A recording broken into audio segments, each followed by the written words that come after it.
What's going on, beautiful people? Welcome back to another episode of Respect the Game podcast. My name is Edward, named after a trilogy, that being my pops. Shout out to my mother, my grandmother for helping raise me too. Please make sure you go follow at Emax Stats for all your up-to-date high school, pro, and collegiate sports coverage. Will not disappoint. We'll keep you up to date on all that is going on in the beautiful, illustrious sports world with the playoffs, and then you got NBA playoffs, and we have the NFL slowly creeping up around the corner on us. We're not at full strength. We're not at full strength, unfortunately. But however, you better believe me and my brother Sean Hart is always definitely gonna hold down the fort for Black Peace and our brother Sedacious. Come on, man. Big brother Iron Man. Shine Hard is the one and only. Shine Hard Surgical Picks, a segment coming straight to you in your digital wallet, paybook, pocketbook, checkbook. That will pay all of that, man. Let's get into it. Let's go. All right, man. So as we're shooting this podcast, we're looking here at the Boston Celtics, who are up 68-61 against the Miami Heat in the third quarter. Trying Boston to is up? Yeah, Boston. No, if I'm not blind, yeah, they up 68-61 midway through the third Please quarter. tell me Tatum took off. So Boston Celtics are trying to stay alive to continue the series and push it to a game five and be able to go back home. However, a team that wasn't able to push a game five was the Los Angeles Lakers. The Los Angeles Lakers, they bite the dust, getting swept by the Denver Nuggets, who myself included, had the Lakers to win. My reason for picking the Lakers is that I felt that the Lakers role players would step up far more than the Denver Nuggets role players would. That was catastrophically. I wouldn't even say that was catastrophically wrong because you had role players for the Lakers, Rui, Austin Reeves, guys who really showed up, came up off the bench and had highlight moments. Then the Schroeder tried to do what he could do against obviously Jamal Murray, but that was to not much of avail. um, However, but again, Denver Nuggets role players, they stepped up astronomically game after game after game after game. Um, I think most times Izzo, when LeBron doesn't win or get to the finals or comes up short in the playoffs, it's a situation of Braun needs this, Braun needs that. Nobody came along with Braun. He finishes with 49-8 or 40-10-9, one stat away from a triple double. Um uh but yeah, when LeBron is in those situations, the narrative is about what he did, the help he did not have, and I personally feel like looking at this series, it had less to do with what LeBron lacked in terms of team help, support, or whatever the case may be, and it had everything to do with what the Denver Nuggets actually had proven and showing that they're just a far better team than the Los Angeles Lakers. Obviously, sore topic talking about Brian getting swept, the Lakers not going to the finals. What was your viewpoint for this series as it pertains to your the narrative you're taking out, you're coming out of this series with as it relates to the Lakers losing? Right after they won Game 6 against the Warriors, I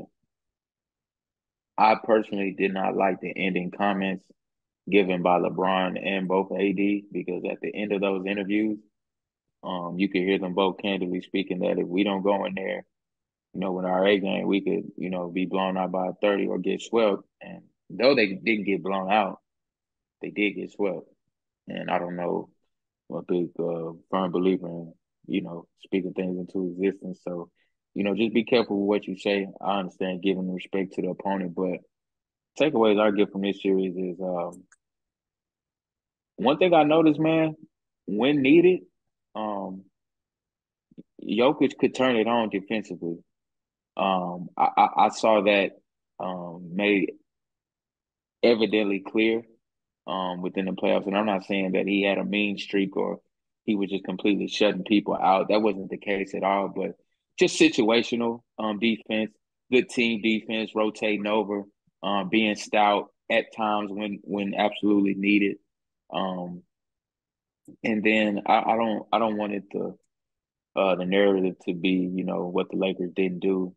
Like you said, I think it's more so what the Nuggets did and who they are, right? They are probably the most complete team, top to bottom, in basketball, aside from probably the Boston Celtics and maybe rivaling the Bucks when they're healthy. But top to bottom, they're a pretty complete team. They have length at the wing position. You have a dominant point center and Jokic, perennial MVP candidate year in and year out. And then you have a, dare I say, top 5 to 7 point guard in the league, and Jamal Murray when the playoffs come around. You could Um, jump the ladder. You could jump the ladder in the playoffs. You could definitely yeah, climb up that ladder quick in the playoffs. because he definitely turns into a top 5 point guard when he's in the playoffs. We saw shots of it in the bubble, and we thought, okay, is this just a bubble, or is he really like this in high pressurized situations? And Fully to healthy see him now. again, fully healthy, he's like that, ladies and gentlemen. Pick and roll seemed to be literally unstoppable, and they had so many options and counter options off of it, depending on if they went pick and roll, um, going off the left side or pick and roll to the right side, and just having so many, like I said, options that come off of that. Man, it was just tough for them to guard. So shout out to the Nuggets.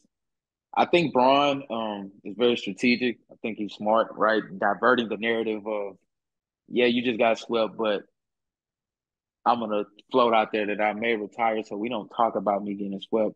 We talk about me potentially ending my career, which I probably know I'm not gonna do anyway. But who wants to hear all about that sweet talk, throughout the entire summer? Because I don't think, and this is old, right? But I don't think the Nets even got as much flack as they did for getting swept by Boston in the first round with Kyrie and Kevin Durant. So it's just like, do I really want to hear about LeBron James being swept in the Western Conference Finals? Probably not at age 38, to be honest. And yes, I'm going to use that as an excuse, but come on.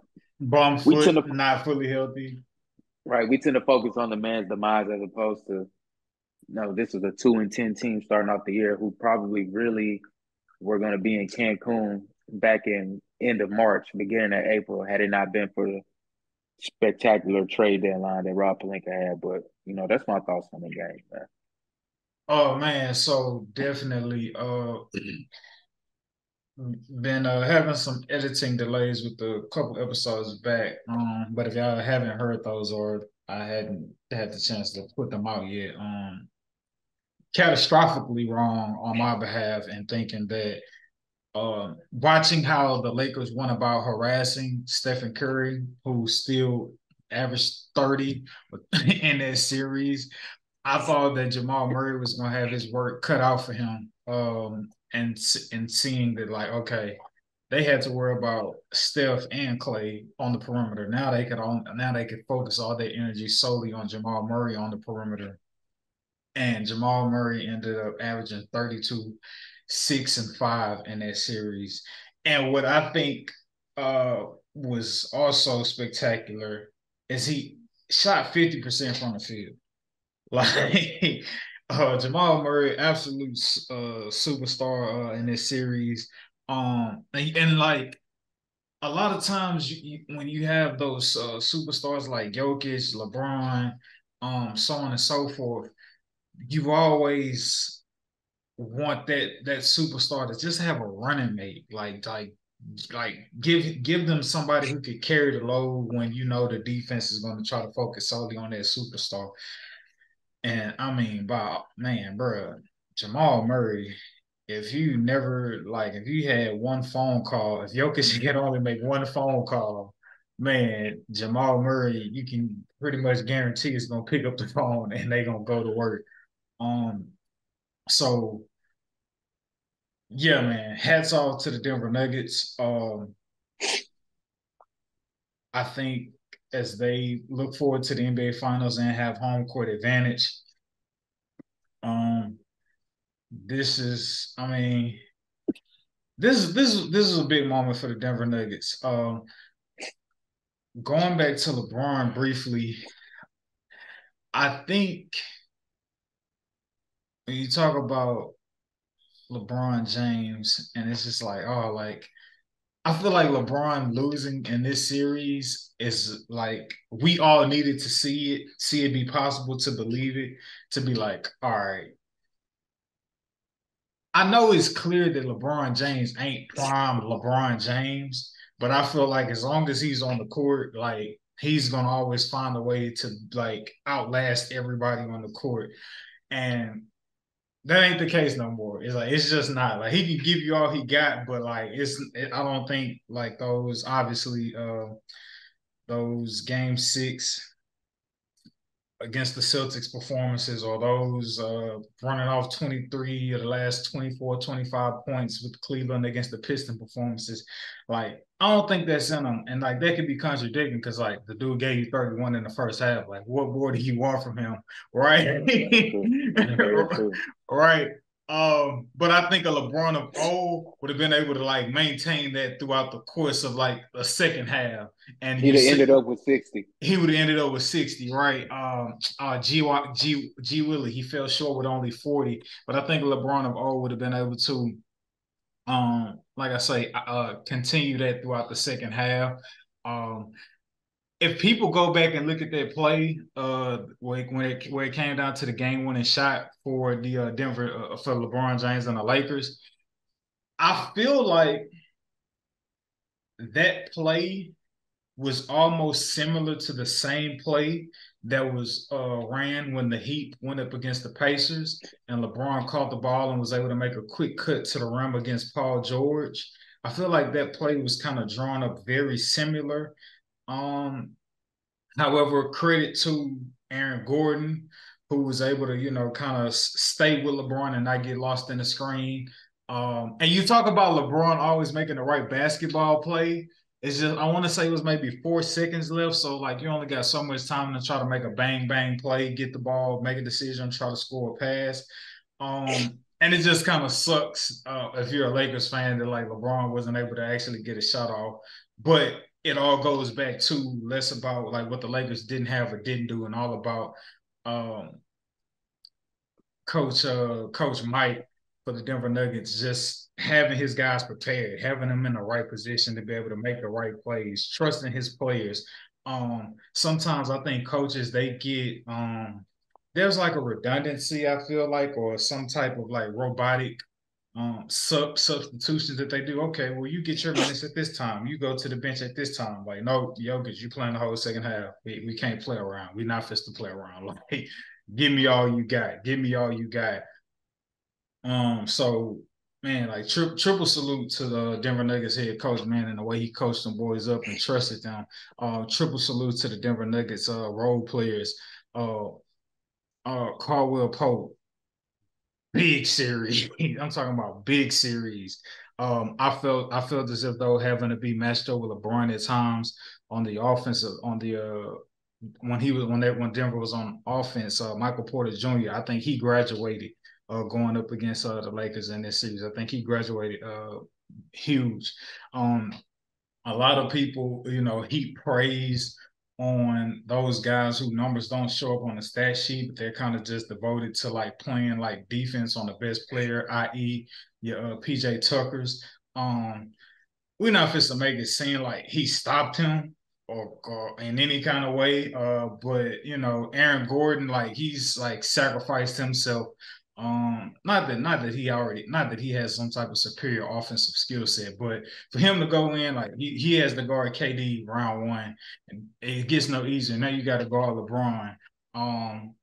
If the Celtics win that matchup, maybe JT for him. If the Heat win that matchup, it's probably Jimmy Butler for him. So you got somebody who's kind of willing to be able to size up to guys and not just get thrown around out there on the basketball court.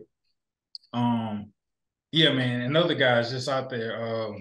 Bruce Brown, I believe it is. Like everybody's just giving you quality minutes out there for Denver Nuggets, man.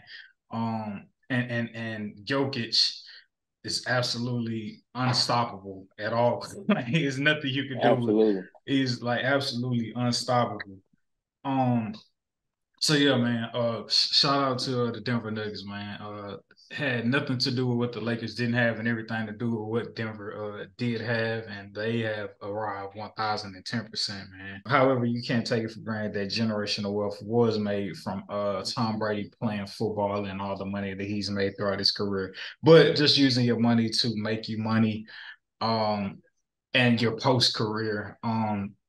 Tom Brady becomes a minority owner with the Las Vegas Raiders, as well as the as well as the Las Vegas Aces. Izzo, how much do you respect this move by old Thomas Patrick Edward Brady?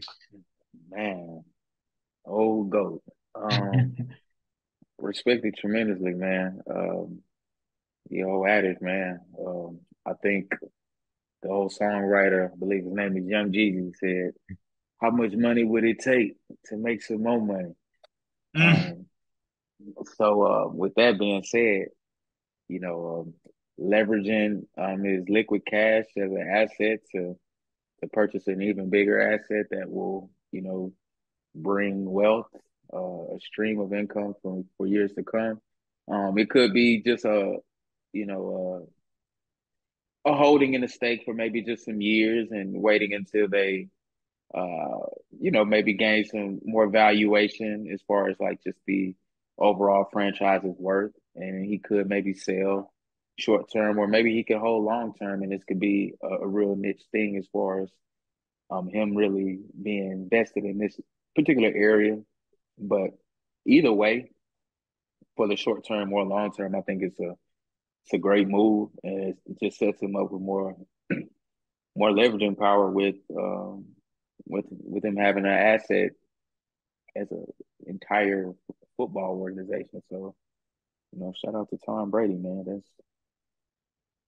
That's huge, man. That's really respecting the game. And mind you, also, it's been reported that Brady is also expected to take a 10-year, $375 million broadcasting deal with Fox Sports, commentating over the NFL games. So, as Yeah, boy, he getting money. He get more money. He get more money than he did playing. come on, man, that's the dream right there. More money, more money, more money, more. Nah, man. Salute to Thomas Patrick with Brady, man, getting it done off the field and the getting it done in the second half of his career. I guess you say full-time Following in, businessman. The following in. bean, the bean. Come on, man. Already, man.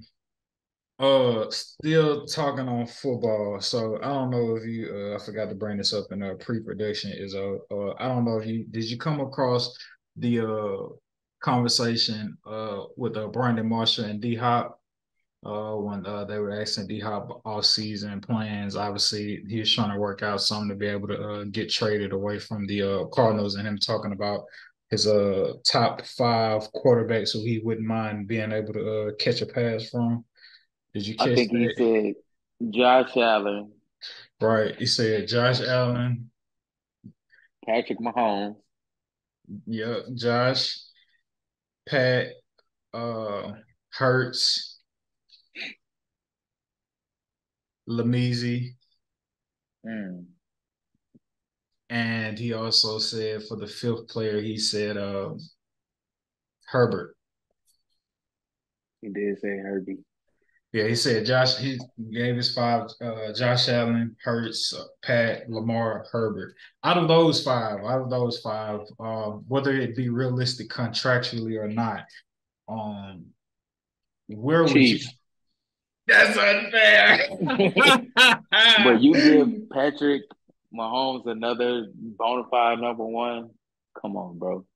We've seen this song before. Right, we've We seen this seen him. movie. We seen him without a bona fide number one. They won the Super Bowl, so he really proven he don't need much. But if you do give him some, oh man, Yeah, nah. and he won MVP this year too. I don't want to hear nothing about who we debating is the best quarterback, and I don't even think it's not really a debate anymore. I don't It's know, and not. if anybody is debating that, They at this point, shut people are up. competing for number two. Like you just Yeah, competing to be number two at this easily. point. easily. Um,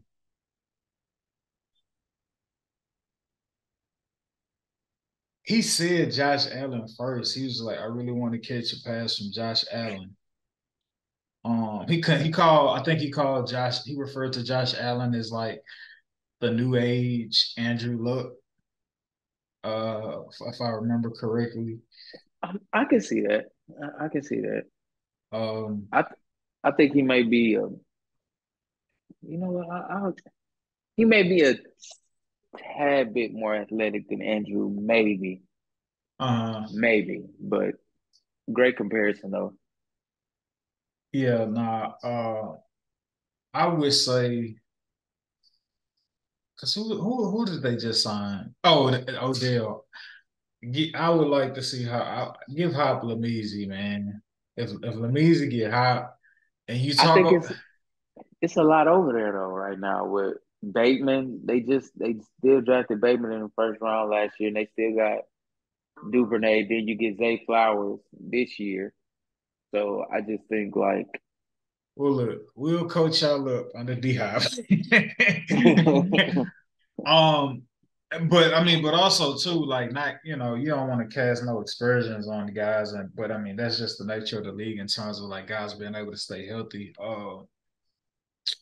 Bateman, he wasn't able to play a full season last year, got hurt in training camp. Then you got what you call it, who's gonna, I think, is gonna take some time to just naturally get over the mental hurdle of coming off that injury. And OBJ. Uh, and you talk about somebody who's had a career where he didn't drop a single pass. Uh, had a season where he didn't drop a single pass that was thrown at him with no drop balls. When he had the chance to play with Deshaun Watson. You talk about Lamar's scrambling power and how the defense has to break down. You already think you have your safety net, and what's the tight end? Ravens tight end. I can't think of his name right now. are you talking about Mark Andrews? Mark Andrews. You think you have a safety net in Mark Andrews, and then on top of that, you add Lamar's scrambling power. We can say the same about a Patrick Mahomes and breaking the defense down. It's like, oh, you think you about to run, and Hopkins' ability to be able to like run open on top of his hands. I think that would send them over the top in terms of being Super Bowl contenders. Like adding a guy like Hopkins, well, you don't necessarily have to try to um, rely solely on developing like the talent that you already have at the wide receiver position. Um, but yeah, man, that's what Hopkins said. He said top five quarterbacks he's like looking at right now, man, is Josh Allen, Patrick Mahomes, Jalen Hurts, Lamar Jackson, and Justin Herbert. But who would you like to see Hopkins with? Who would you like to see Hopkins with? Let us know out there in the comments, man. In the I comments. wouldn't mind the Texans reunion, how they looking. He gave Stroud some love. He gave Stroud some love, I believe, in that clip. He definitely Come gave on, Stroud line some up love. opposite of Tank Bill and Minty over there, man. We brewing. We got something brewing. You know what I'm saying?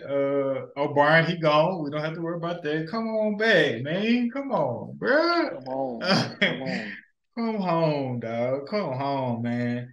Um, Great segue talking about the Houston Texans. However, we're going to talking about the Houston Rockets. So it's believed that James Harden is going to decline his player option with the 76ers to go into free agency and try to find a deal.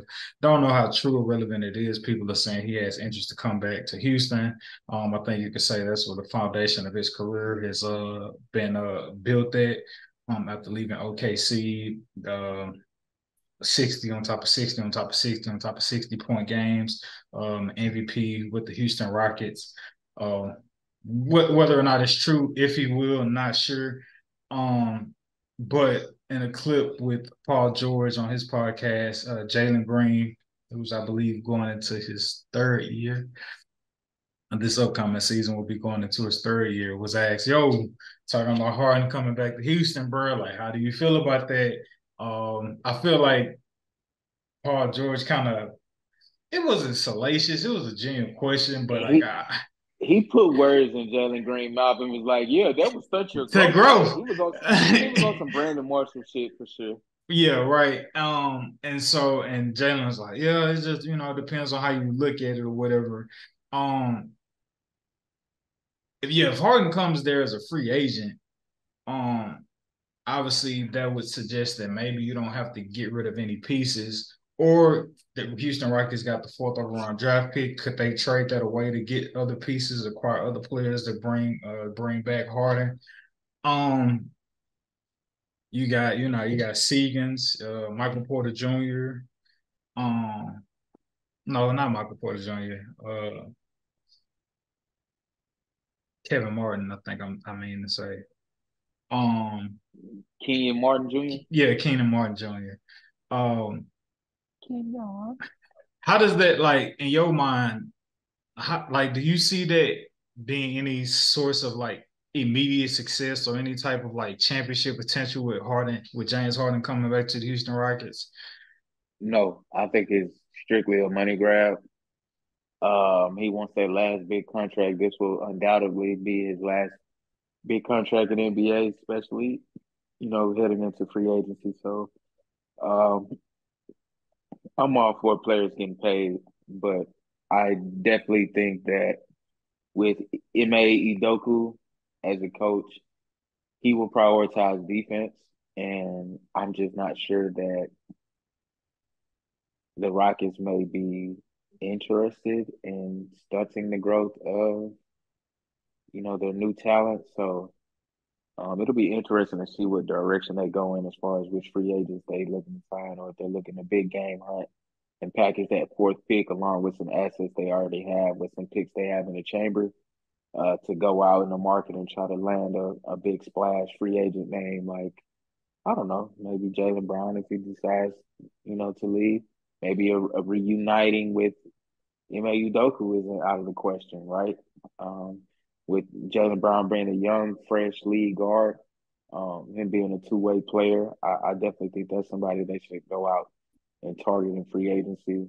Um, and just some 3-and-D guys that again will set the standard on the defensive end, and let the guys know, because I think the Rockets struggled at times taking defense seriously, missing rotations and just seeming is interesting. But I think a lot of that dealt with the direction and leadership that they were given under Stephen Silas. Love him as a guy. Don't know if he's cut out to be a head coach in this league. I don't know if he has the voice or the command of a locker room like that. But I think Ime Or Udoka has maybe not shown. able to connect with a young group like we had. Yeah, man, it's just I think the Rockets were not having a lot of vets on that team. I don't know if they really got a real full swing of what real good basketball looks like. So I think they'll get a really good fresh awakening call with Ime Udoka, and I'm just excited to see exactly where it goes. Yeah, nah. At this point in the career, I'm with you. I think Harden just trying to set up his affairs to ride off into the sunset, get his guaranteed cash. Obviously, we're not expecting no MVPs or anything like that, but yeah, just trying to set up his affairs to ride off into the sunset. With that next big check, that next big contract, he's done right. It would appear that he's done good, and he has those relationships in Houston. Um, so I was just like, hey man, I took care of y'all. Like, hey man, take care of me as like before I get up out of here. Yeah, if James Harden came, I wouldn't be thrilled about it. I wouldn't think much of it. Um, Outside of like what pieces are going to be placed around the Rockets as a whole. If we just having our young group and telling James Harden to come back, I think that's a clear indication that like James Harden like ain't necessarily in the business of like trying to like chase rings or whatever. I feel like them and the 76ers completely maxed out with what they have. Um, but extremely excited about Ime Udoka. Um, if I'm not mistaken, Brad Stevens left, then Ime Udoka came in, and they went to the championship and lost against the Warriors last year, and that was Ime Udoka's first year, if I'm not mistaken. Um, Obviously, a lot far better talent with the Celtics than what we have on the Houston Rockets, but a veteran player like James Harden with the Ime Udoka, I think those could be two great pillars to start off with within the organization. And then you look at somebody, we got their fourth round draft pick, and then you look at somebody who's really been receiving, I feel like, the bulk of the praise on the Houston Rockets as of lately, and Seagans being, labeled a baby Joker coming up. So Helping. so yeah, man. If Harden come back, cool, but it's less about when Harden come back and what dominoes fall in place after after he comes back that I'll be paying the most attention to see like if this is just a Harden send off or if this is like a no, we really want to try to put something in play to really be get back into like the playoffs. So time should tell, time should tell, time should tell. Um, Man, I had put this in the group chat. I'm glad I didn't put it in the rundown, but I'm glad it caught my mind before we wrap. Oh man, talk about feeling old, man. Carmelo Anthony, man, announced that he's getting ready to retire, dog. And man, bro, Melo, first ballot Hall of Famer, 1,010%. Um, first ballot Hall of Famer. Uh, Izzo, how will you remember the great Carmelo Anthony? Top 10 scorer in league history. About a bucket every second of the day. Um, Somebody who did it his way, somebody who came from, you know, um, humble beginnings, man. Another inner city youth overcoming the obstacles of being a statistic, making out of his environment, and just becoming a role model, man. Remember Melo for his great Denver days, duels with Kobe, and then he had a great stint with the Knicks. Couldn't quite get over the hump in his professional career within the NBA as far as getting a ring, but still a great talent and Hall of Fame player nonetheless. Great face-up game, great footwork, great jab step, one of the quickest releases in history. Fluid jumper, man, can score from all three levels, man. Just a bully in the post and just a matchup nightmare. Um, Melo gonna be missed, man. I remember, his first retro shoes he came out with, man. Some good hooping shoes, and nice stylistically as well. If you want to, wear them out somewhere casual, man. So shout out Melo, man. Definitely the real Melo. He will be missed. All right, dear Melo. I want to pull up this quote real quick on Melo.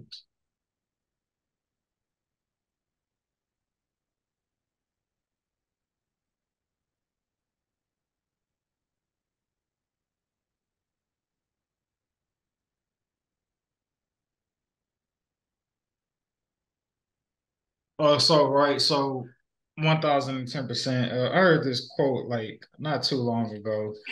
Um, but I think what we have to understand, which is extremely hard as a fan and somebody who's never played the game at the highest level, is that a championship is a team award. It's not a singular player award. So though you could be great, a championship isn't always an indicator of how great a player is. In That's terms true. of it's mostly an indicator of how great of a team they had or they were with that allowed them to win the championship, right? And so I say that to say, right, when you're talking about the greatest this and that, this person got this many championships, that person got this many championships. Carmelo Anthony doesn't have any championships, right? And again, when that's the case, people could sometimes try to make it seem like you didn't have a great career because you didn't win a championship. And so, and a lot of players who hold on clearly aren't the same player clearly on as half the players they were when they were in their prime. Their reasoning for holding on and taking up a roster spot is because they're trying to hold on to get them a championship. They're trying to hold on to go to this team, that team, this team, that team to try to win a championship. And so Carmelo Anthony had this quote about retiring without a championship and not really, that not being him not being hung up on retiring and oh man, I never got to win the championship. Here's this quote to, retiring without a championship. I won back in 2003, the night I shook David Stern's hand on the draft stage. I made it out of Red Hook. I won at life. And so the reason I want to use that quote is because I read his book and even in his book, like that message was like always like throughout his book, like that was always like a constant reminder, like that for Melo, like his perspective on life was far greater on like whether or not he won a championship. It's just like when you know where I came from out of Brooklyn, New York, Red Hook, literally just to shake the commissioner's hand, like, bro, like everything after that is like icing on the cake. You know what I'm saying? And not a lot of people have that perspective, and I think that's a great perspective. That's not to take away from anybody being competitive and not wanting to win a championship. Unfortunately, that's just not in the cards for everybody. And again, that doesn't validate or that isn't an indicator on how great of a player you were. That just wasn't in the card for the teams that you played on. So for Carmelo Anthony to reach the mountaintop of shaking David Stern's hand and coming into the league and not being satisfied with that and going on to be 10-time NBA All-Star, 6-time All NBA player, 25,000, I'm sure, plus career points. Bro, you can't help but like respect a career like that, a man like that. There's one game in particular that I remember when they were kind of like neck and neck. Um, and obviously we didn't get to see them match up that much because like Melo's on the West, Braun's on the East. They only gonna play twice a year. Fingers crossed nobody's hurt when they cross paths and teams have to play each other. Um, for me, before I was just like, okay, like LeBron is like clear cut, like he's like a better all around player. Him and Braun had a game. Braun with Cleveland, Melo with Denver at the time. They had a game where like LeBron is like just like doing everything as he always has done for his team. I'm talking about a triple double. Braun maybe had like a 30, 40 point triple double.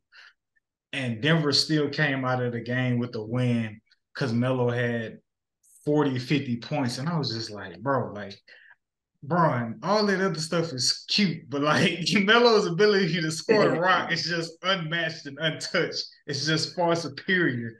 And so like that's one game that stands out to me in terms of just like Melo at his peak, at his prime, at his greatness. I mean, bro, it's unfortunate. But like, think about this, right? Jokic, and sometimes I've heard this adage is like, damn, sometimes you're just born at the I'm wrong mad he got time. no. I'm mad he got number 15 though. I'm mad True. that they even. I think they was. I think they did that out of spite. I don't know if they. I don't think they thought that Jokic would be that good when they drafted him during the Taco Bell commercial. Mm-hmm. But to just give up number 15 that freely anyway to a second round pick is actually nuts. But anyway, Denver, make that right. Retire both their numbers, please. Yeah, nah, retire both of their numbers, for sure. I seen Jeff Green talking about that. But yeah, Carmelo Anthony, NBA 75 player, all-time 75 player, um, 3 Olympic gold medal awards with the Olympic teams. Um, yeah, man. Well, that's what I was gonna say. Like sometimes, unfortunately, you just born at the wrong time. Jokic got to go against a 38-year old LeBron, where Carmelo Anthony had to go through a Kobe Bryant, and like relatively like at the tail end of his prime, and a Paul Gasol and a Phil Jackson. You know what I'm saying? So yeah, man. Hell of a career for Melo, 19-year career. Man, I think Melo maxed out on his potential. I don't think there's ever a time when you watch Melo play and you feel like he wasn't trying to give it his all out there on the court. As they say, could pull up in a phone booth. I know when I was coming up trying to play basketball, like I definitely wanted to add that jab, that lethal jab step to my game that Melo has, man. And for sure, one of my favorite players to watch growing up, man. So triple salute to Melo. Hell of a career. Definitely a first round Hall of Famer. And man, just appreciate you pushing the game forward. Appreciate you pushing the game forward 1010%, Melo. Uh, so these Celtics is I don't know if he got them free throws for you, but I did see somebody just tweet that Jason Tatum starting to turn up. Um, Yeah, the nigga has one free throw made. JT. Okay, And so Jalen Brown has been so wow. The Celtics are looking like they're about to go on and win this. yeah, man, I'm looking at. I don't know what you got on your. Oh, I don't know what you got on your end, but I have a score of 105. 105 to 89. 3 minutes left in the game. I think we could pretty much book it that this game is a wrap. Um. Uh-oh. So The now, comeback so Eaton now, five. so This shit is not. so now So now the dynamics change, right? They got them in one game. Okay, they got some pride, gentlemen sweet. We could say, and I've been guilty of when the Heat won game one, I was just like, I mean, they're not gonna win game two. Like the record and the statistics showed it. Like it's like an 80-90% time percent of the time that when a home I team know where loses you're going game, with when this. a home team loses game one, they typically win game two. But that wasn't the case. The Heat won three I straight don't. games. I don't think the Celtics have warranted enough respect for us to entertain this just yet. But if they win game five, we can re I think it'll be safe to revisit this because Okay. this is the effort that they should have gave all along. Ben Gay, that's fair. You know what I mean? So I want to see it one more time before I even give them the notion of, well, they said that you nah, you owe me at least one more game before I talk like that. That's I Cause you mean, cause you're down 3-0 still. I mean, trust me, you're you still down down 3-0. 3-1. You down 3-1. Okay, so let's indulge in this question then. Are the Heat better than the Boston Celtics, or have the Heat just been far better coached than the Boston Celtics have been coached?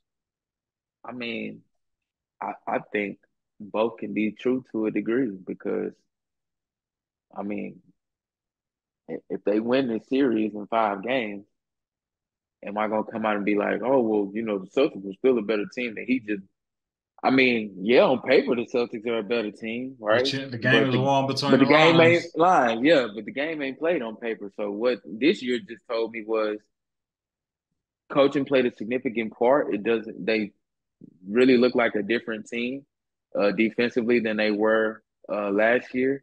And I think it's too little too late to kind of turn it on the way they did uh, or the way they're trying to now because no team ever in history has come back from 3-0. Teams have LeBron has come back from 3-1, but Warriors did too. It wasn't in the finals, but Western Conference Finals, right? They come back Unfortunately, we 3-1. know they came up against. Right. But teams don't now if teams go up 3-0, there's been zero instances where they climb back into the series. It's just hard to rattle off four straight. Even if you do Teams push it to a have game seven. teams have pushed the game seven coming back from 3-0, but they've For never sure, won but that never seventh won it. game. It's Yeah. hard to win four in a row against anybody. I don't care who you are. So um, we'll see, man. We'll be back next week and we may be singing a different song. So who knows? Okay. Okay. I'll just say this. Thus far, I haven't been impressed with Joe Mazzulla's coaching. That's not to discredit the Miami Heat. and them playing hard and their role players again, like the Denver Nuggets showing up huge. But I personally haven't been impressed with Joe Mazzulla's head coaching, his coaching. Um, One of the things that has been irritating me, uh, and maybe people with far more basketball knowledge than myself could enlighten me on, but I feel like it's been very stubborn to let Jimmy Butler literally go one on one, not just a simple plain Jane one on one. Let me, find my mismatch with a pick and roll. It's been literally all four other players on the Miami Heat get on the complete other side of the court and let Jimmy go one on one. It's literally been that when you watch game 3 and like he's cooking Grant Williams with a side of potatoes on the side. Not gonna lie to you. One thing I saw last year in regards to that, I'm not gonna put that all on Missoula. Jason Tatum, Jaylen Brown, you the two best players on the team. You gotta go want that on the other hand. Just how you were strapping up KD last year in that series where y'all swept Brooklyn, go strap that up, bro. Go take on the challenge. I don't want to hear about, oh yeah, Grant got him. Oh yeah, we're gonna put Malcolm on him. Oh yeah, we're gonna put no, you go get on him. And then we just settle it like that. Man on man. Like, all right, man, enough of this. I got That's Jimmy. that's fair. I understand that side. I respect that side. What if there's a conversation being said to be like, yo, I got him, and Missoula's like, no, we're gonna trust that guy over here. Like Grant ain't getting the job done. And even apart from Grant, What you, there's moments when Robert Williams is on an island by himself against Jimmy, and no help is coming. what the hell is Missoula gonna do if Jason Tatum be like, man, Grant, get out the way, bro. I got this. He ain't gonna be like, man, wow, wave him off. Man, all right. Yeah, man. So I feel where you coming from, Izzo, but like there somebody need to step up. Like somebody need to step up. Past Yeah, game 4. the guy who made all NBA who hasn't hit a shot in the fourth quarter the last 3 games and counting, that guy, Mr. All NBA. Jaylen JT Brown too. You made all NBA too, bro. Come on. JT, You so he you got a you 34 tonight. However, I think the narrative on JT is going to become old because it's like, hey, don't bro, don't try to show up in game 6 and 7, like just so you like it's not showing up in big games if you can't show up like when you need to ahead of time. Like you're about to be, you keep putting yourself in these positions where like like imagine if you handling business early, you getting your proper rest, and you're not putting as many miles on your body in the playoffs because y'all showing up early, doing what y'all supposed to do, so on and so forth. You don't lose a game against you don't allow the Hawks game to go 6 games, I believe it was. Uh, like you don't allow an Atlanta Hawks team without Trae Young's running mate and DeJounte Murray to beat y'all. You don't allow a Philadelphia 76ers team without their MVP and Joel Embiid to beat y'all in the game 1 on your home floor. Like you just don't allow those things to happen if you're a championship team. And I don't, yeah, and saying all of that now coming back to my mind is all the more to your point. Is just like let's not speak highly of them until after game 5 if they win. not deserving of it right now. Absolutely not. They're not doing anything special game 4 other than what they need to Doing be what you should doing. have, yeah, doing what you should have did. Nah, man, 1010%. But nah, beautiful people. That is what y'all call a great episode, man. Thank y'all so much for listening to us. Our brothers, Black Peace and Sedacious couldn't be on tonight, but make sure you follow Sedacious at I am Sedacious and Black Peace at Black BLAQUE period PEACE. Follow your brother Shine Hard Izzo. Follow me at Emax Stats. Yeah, man. Don't take y'all for granted for listening to us. And we are slowly but surely going to get ready to take a break, but we're going to make sure we rock out with y'all all the way up into the NBA Finals, and then we're going to take a much needed break and get back up going for the NFL season, college football season, and so forth. But we will see you beautiful people next week.